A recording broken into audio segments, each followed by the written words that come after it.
यदि आपको हमारा वीडियो पसंद आता है तो लाइक, सब्सक्राइब और शेयर जरूर करें। तो आइए आज हम BSc nursing third year medical surgical nursing की unit second management of patient with eye disorder के बारे में कुछ चर्चा करते हैं। So here first we are going to discuss about definition of glaucoma, then its causes, classification of glaucoma, pathophysiology of glaucoma, clinical manifestation of glaucoma, then diagnosis, what are the diagnostic tool to find out or to evaluate glaucoma, explain management of glaucoma. Next one, the another disease condition, that is cataract. Then we are going to discuss about risk factor of cataract, then pathophysiology of cataract, how the cataract happen in the human, then clinical manifestation of cataract, then diagnosis of cataract, and ultimately last management of cataract. So let's begin the class with definition of glaucoma. So what do you mean by term glaucoma? Have you ever listened the term glaucoma? देखिए, आई के अंदर दो तरह के fluid होते हैं, एक aqueous humour और एक vitreous humour. Vitreous humour once in a life span, एक बार में ही जन्म के साथ ही बनता है और कोई उसमें सेवरल ग्रोथ नहीं होती। लेकिन जो एक्वस ह्यूमर है, एक्वस ह्यूमर कंटिन्यूअसली मैन्युफैक्चर्ड होता है, कंटिन्यूअसली एक्सक्रीट आउट होता है। तो ग्लूकोमा के अंदर एक्वस ह्यूमर का कंजेशन हो जाता है। एक्चुअली इसका जो पाथवे है उसमें किसी तरह की abnormality, whether it is anatomically और वेदर इट इज फिजियोलॉजिकली, अगर इसकी फ्लो ऑफ चैनल में किसी तरह की कोई रुकावट आती है, उसकी वजह से एक्वस ह्यूमर का कंजेशन हो जाता है और इस कंजेशन के कारण आई के अंदर प्रेशर इंक्रीज होता है और वो प्रेशर शिफ्टिंग की वजह से आपकी ऑप्टिक नर्व को डैमेज करता है। तो इन्हीं सभी को हम ग्लूकोमा में कंसिडर करते हैं। So the definition is, it is a group of ocular condition characterised by optic nerve damage. The here optic nerve damage related to increased intraocular pressure caused by congestion of aqueous humor in the eye.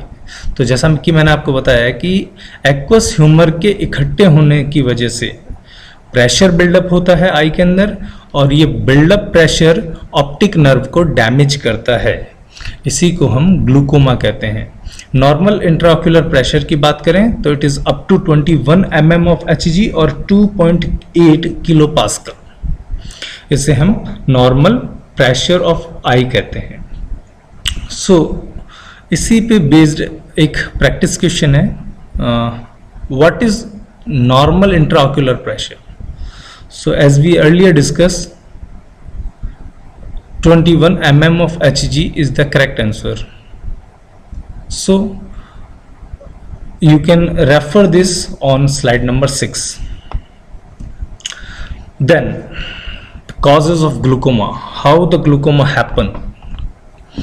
First cause है dietary cause. If someone is deficient to vitamin A, then this can happen to glaucoma or this may lead to glaucoma, whether it is genetic or hereditary due to gene mutation or prior history of glaucoma in the family. Next is ethnicity. It is clearly explained that East Asian people are more prone to develop glaucoma.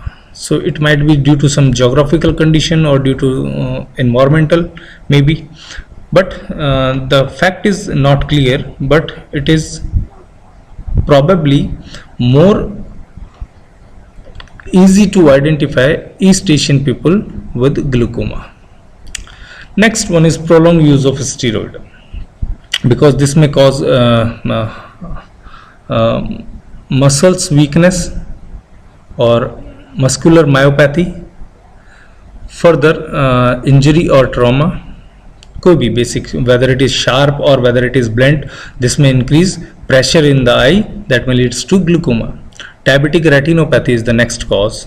Then it might be complication of otitis media, and the last one is old age. So these all are the causative factor for glaucoma. So on the basis of this, here is a practice question: which vitamin deficiency cause glaucoma? So options are: A, vitamin K; B, vitamin B; C, vitamin C; D, vitamin A. So the correct answer is vitamin A, because vitamin A is necessary for the eye. You may refer on slide number 9. So next one is the classification of glaucoma. How we can classify glaucoma? So basically glaucoma is of two type. We can classify it mainly into two types. First one is open angle glaucoma. See what happened with open angle glaucoma.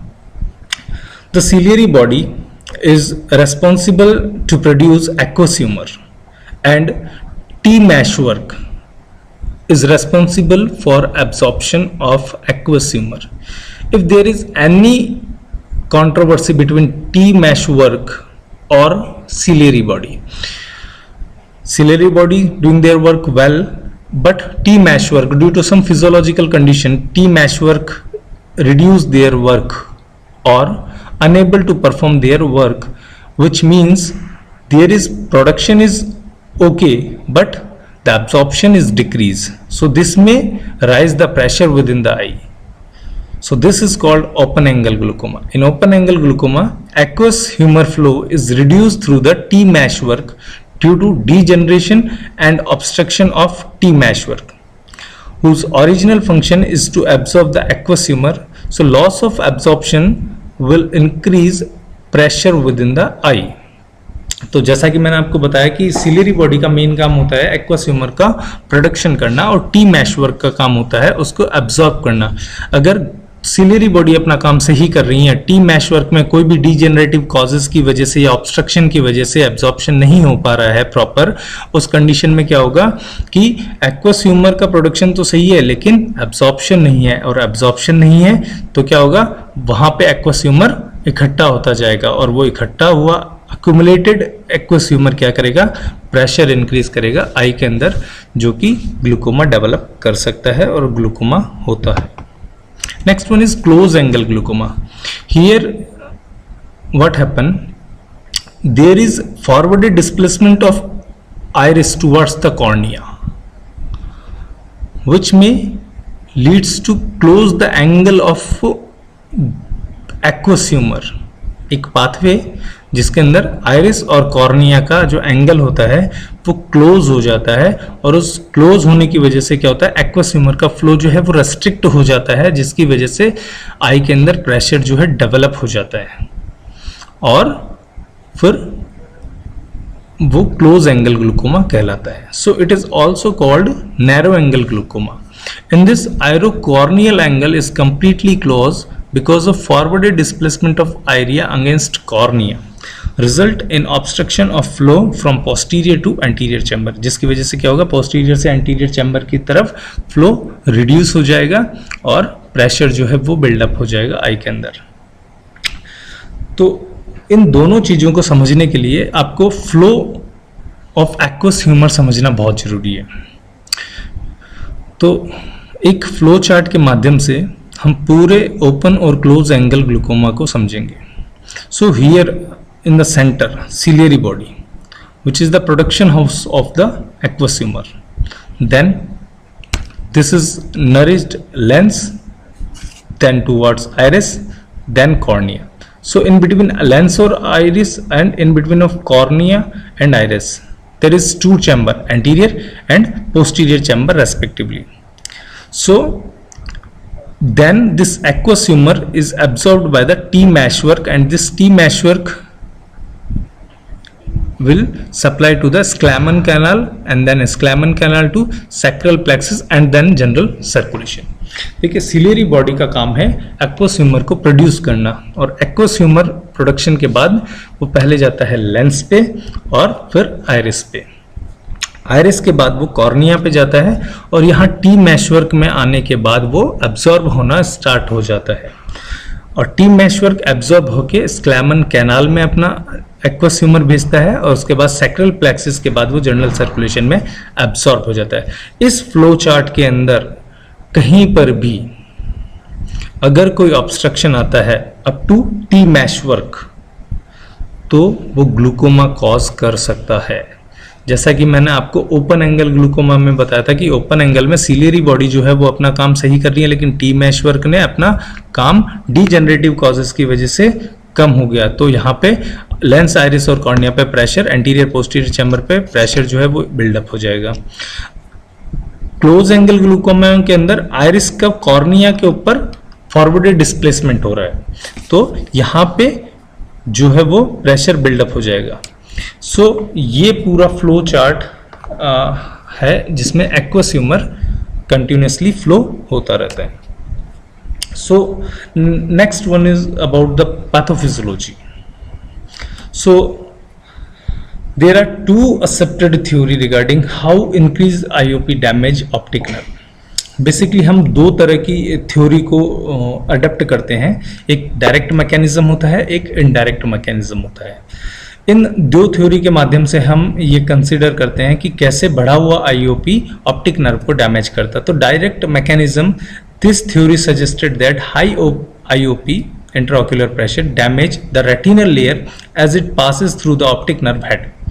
क्या होता है कि जैसे ही pressure buildup होगा aqueous humour का flow restrict होगा और accumulation of aqueous humour होगा आई के अंदर, उस कंडीशन के अंदर क्या होगा कि जो प्रेशर शिफ्टिंग का फिनोमिना है वो डेवलप होगा, और प्रेशर शिफ्टिंग की वजह से ऑप्टिक नर्व जो है just back of the I move करती है, तो प्रेशर शिफ्ट होगा बैक ऑफ द आई पे और वहां पे ऑप्टिक हेड जो है वो डैमेज होगा due to shifting of pressure.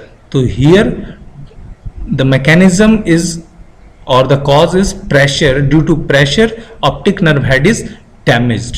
So first one this will direct mechanism. Second indirect mechanism. Indirect mechanism में क्या है कि जो प्रेशर बिल्डअप हुआ है, जो प्रेशर बिल्डअप हुआ है आई के अंदर एक्वस ह्यूमर रिटेन अक्यूमुलेशन के कारण, उसकी वजह से शिफ्टिंग ऑफ प्रेशर की वजह से इंट्राऑक्यूलर हेड, ऑप्टिक नर्व का जो हेड है वो कंप्रेस हो रहा है, और कंप्रेस होने की वजह से उसमें इस्चेमिक कंडीशन डेवलप हो रही है, और इस्चेमिक कंडीशन डेवलप होने की वजह से उसमें नेक्रोसिस डेवलप हो रहा है, loss of oxygen and all this nutrients. So this में leads to decrease the physiology of optic nerve, or you can say there will be necrosis due to ischemic condition। so हम उसको कहेंगे indirect mechanism। so ischemic theory suggested that increased intraocular pressure compress the microcirculation in the optic nerve, resulting in injury and necrosis of optic nerve। so ये दो theory के साथ हम discuss करते हैं हमारी pathophysiology. so due to the etiological factor, what we discuss in the causes, that age, then diabetic retinopathy, then the trauma, injury and hereditary ethnicity, so this all are the etiological factors। so due to this what happened, first structural alteration। so due to constriction of or accumulation of aqueous humor, वहां पे सबसे पहले क्या होगा, structural alteration आएंगे, structural changes आएंगे in this aqueous outflow system, tissue and cellular changes causes by the factor that affect aqueous humour dynamic leads to structural alteration. So वहां पे जैसे जैसे एक्वस ह्यूमर इकट्ठा होता जाएगा वहां पे क्या है, स्ट्रक्चरल चेंजेस आते रहेंगे, और स्ट्रक्चरल अल्टरेशन में leads to functional alteration. So structural alteration आने के बाद क्या होता है, फंक्शनल अल्टरेशन आने लगता है, जिसके अंदर क्या होता है कि इंट्राऑक्यूलर प्रेशर इंक्रीज होके ब्लड सर्कुलेशन को डिक्रीज करता है, और ब्लड सर्कुलेशन डिक्रीज होने की वजह से इस्चेमिक कंडीशन डेवलप होती है, और इस्चेमिक कंडीशन डेवलप होने की वजह से वहां पे नेक्रोसिस डेवलप होता है। तो स्ट्रक्चरल चेंजेस में एनाटॉमिकल चेंजेस आए हैं, और फंक्शनल चेंजेस में फिजियोलॉजिकल चेंजेस आए हैं due to compromised of micro blood circulation. Next one, this may leads to optic nerve damage. So atrophy of the optic nerve is characterized by loss of nerve fiber and blood supply. This may manifested by the blurred vision.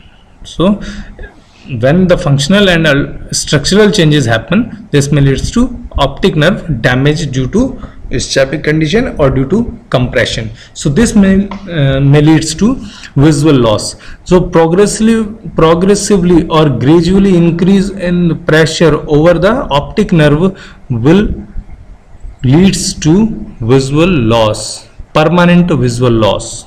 So due to optic nerve damage. So next one is the clinical manifestation. What are the several signs and symptoms? We focus in glaucoma. So glaucoma is painful or maybe painless. दोनों तरह की condition है. Traumatic है, painless, माफ कीजिए, painful, और कोई physiological T meshwork की डिजेनरेटिव चेंजेस की वजह से आ रहा है, तो उस कंडीशन में ये painless. First, decrease peripheral vision. क्या होगा कि जो आपका पेरिफेरी विजन है, पेरिफेरी विजन मीन्स, देखिए हम अगर दोनों आंखों से सामने देखें तो वो इक्वल हम देख सकते हैं, लेकिन पेरिफेरी की बात करें तो periphery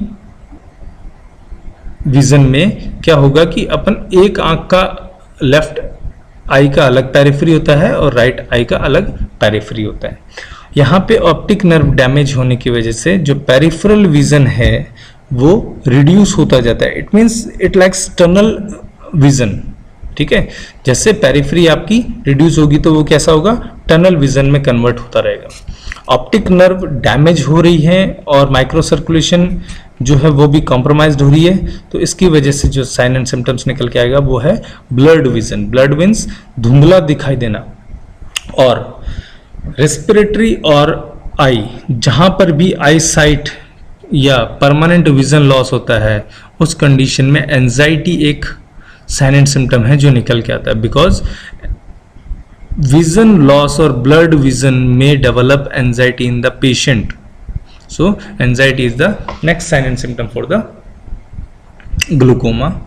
Then headache, then nausea and vomiting, and restlessness due to all above factor. So next one is the diagnosis. How we can diagnose the glaucoma? So first one, history collection. History collection regarding etiological factor, history collection regarding trauma, any injury, regarding family history of previous illness of glaucoma in the family, family history of gene mutation, then geographical, because East Asian people are more prone to develop glaucoma, तो वहाँ पर भी हम geographical altitude का भी history लेंगे. Then physical examination with the help of direct ophthalmoscopy or direct vision. What are the changes developed in the eye due to glaucoma should be noticed by the physician. Next one, the choice of diagnosis method is tonometry, because tonometry is the device which is help to measure intraocular pressure. So tonometry जो है उसकी help से हम intraocular pressure को monitor कर सकते हैं. तो choice of diagnosis is tonometry. Next, gonioscopy to identify aqueous flow in the eye. कि gonioscopy की हेल्प से हम aqueous humor के फ्लो को भी आइडेंटिफाई कर सकते हैं.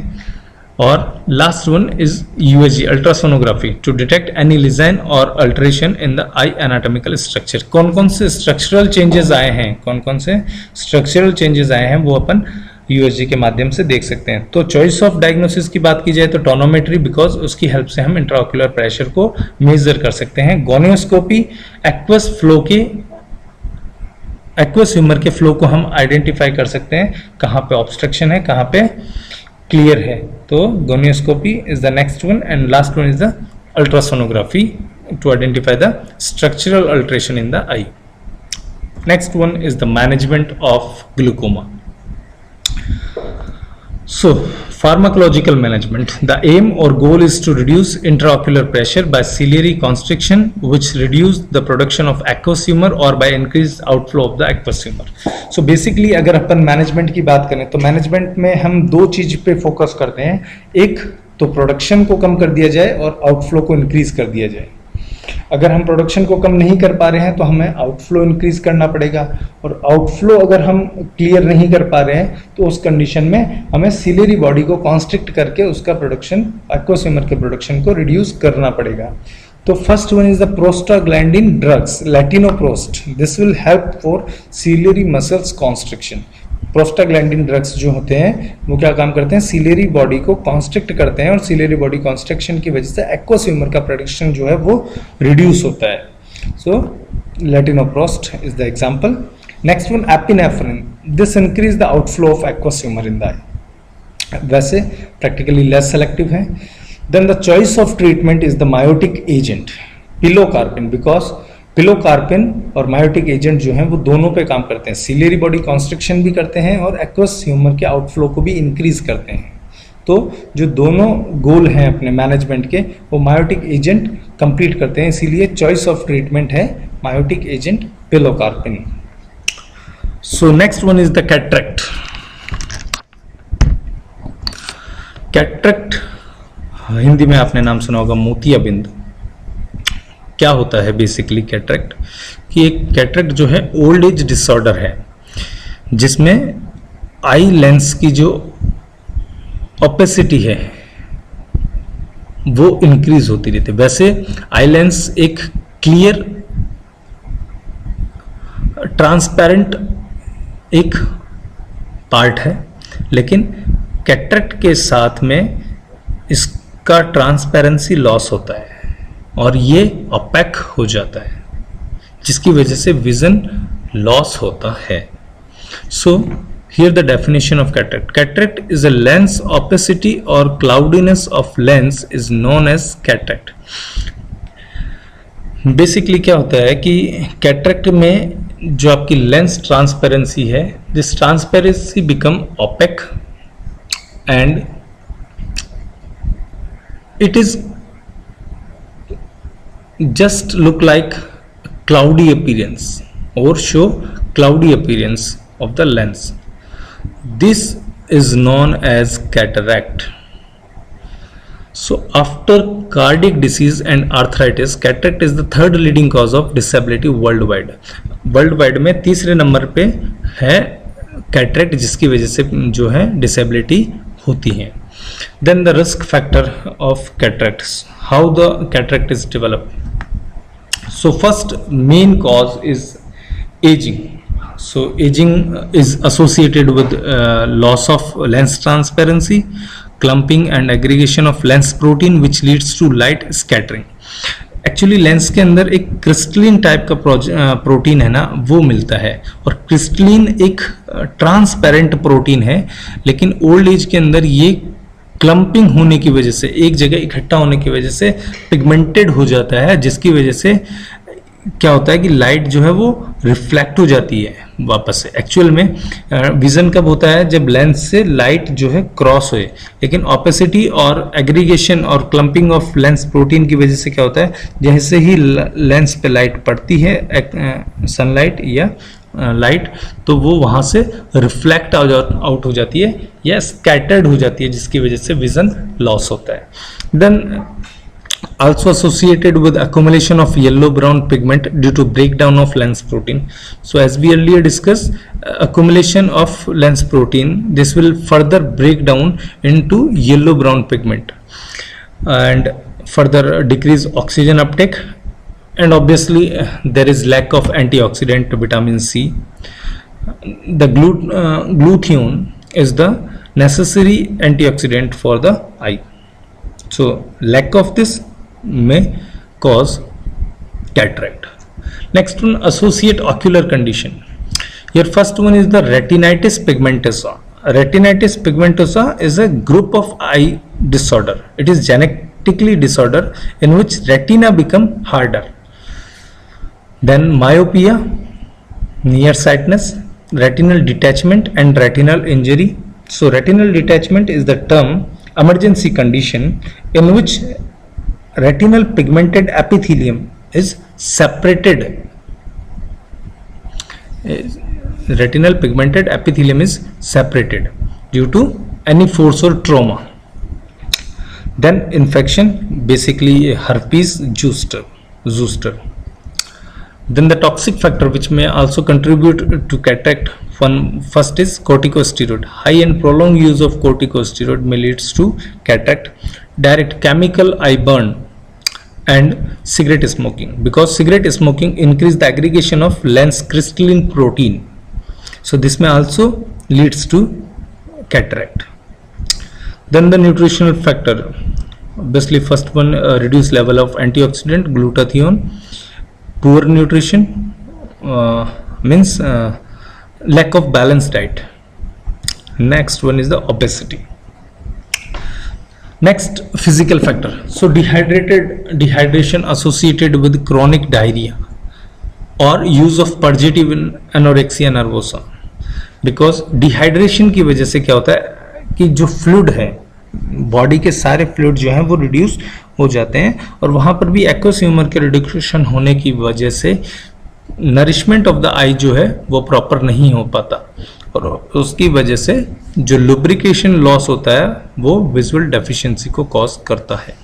सो डिहाइड्रेटेड विद पेशेंट में डेवलप होने के चांसेस ज़्यादा होते हैं कैटरेक्ट के. ब्लंट और शार्प ट्रोमा, कोई भी चाहे वो डायरेक्ट हो या इनडायरेक्ट हो, अगर शार्प और ब्लंट ट्रोमा है तो वो कैटरेक्ट कॉज कर सकता है. एक्सपोजर टू अल्ट्रावायलेट रेडिएशन और एक्सरे, जिसमें break down the lens protein. So this is about the risk factor of cataract. Now we discuss on the basis of this practice question है, what do you mean by myopia? A. nearsightedness, B. farsightedness, C. tunnel vision, D. blurry vision. So farsightedness, माफ कीजिए, nearsightedness is known as myopia or myopic eye. You may refer this on slide number 32. Then the pathophysiology of cataract. So first what will happen? The clear lens of the eye transmitted light rays entering the eye and focus them on retina. पहला काम क्या होता है कि lens का जैसे ही light आई वो clearly उसको ट्रांसफर करे और रेटिना पे उसको फोकस करे. With aging, lens protein progressively denture, causing increase in density and yellow brown coloration of the eye. Ageing के साथ में क्या होता है, लेंस प्रोटीन ब्रेक डाउन होता रहता है और उसका एग्रीगेशन होने लगता है, जिसकी वजह से जो leads to other factor such as blunt force trauma can cause thickening and irreversible whitening, cloudiness of the eye. This may leads to the resultant cloudy lens lack the ability to transmit and focus light rays on the retina. तो cloudy appearance जो होता है ना, उसकी वजह से उसको opacity आप कह सकते हो. उस opacity की वजह से और उस cloudiness की वजह से लाइट जो है वो एंटर नहीं कर पाती है लेंस के अंदर और रेटिना पे फोकस नहीं हो पाता है, जिसकी वजह से विजन लॉस होता है.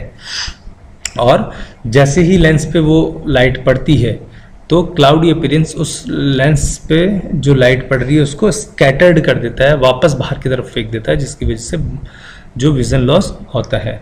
And this resultant cloudy lens will leads to the manifest as blurry vision और loss of vision in the advance age. This is considered as cataract. Then the symptoms of the cataract. First one, cataract is a painless condition which is followed by blurry vision in which the individual is feel surrounding are dimmer, means there is lack of light because light जो है वो sufficient है. दिन में भी patient आपको ये बोलेगा कि लाइट जो है वो डिम है, लेकिन उसका रीज़न यही है कि उसका लेंस जो है वो लाइट रेज को ट्रांसफर नहीं कर रहा है. Then sensitivity to glare light, decrease visual